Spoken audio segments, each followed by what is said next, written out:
वाटतंय आहेच ते, तर मला ते कळतच आहेच नाही. ते, आहेच कॉन्ट्रडिक्टिंग आहे, सगळं कॉन्ट्रडिक्टिंग आहे. गेम आहे, पर्सनल लाईफ मध्ये नसतं केलं काही. पण गेम पण तर आपलंच एक्सटेन्शन आहे ना, आपण जे आहोत. नाही तुला वाटतंय गेम खूप वेगळा आहे, खूप वेगळा आहे.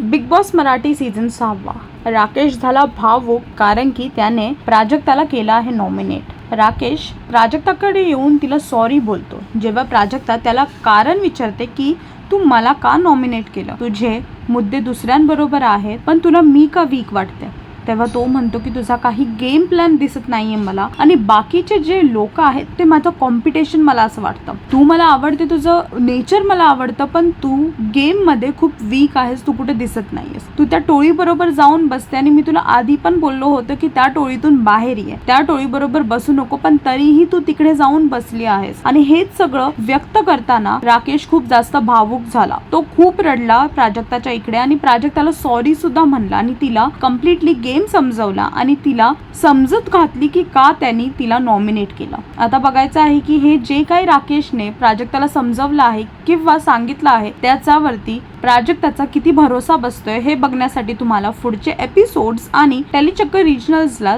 सबस्क्राईब करावं लागेल अपडेट्ससाठी.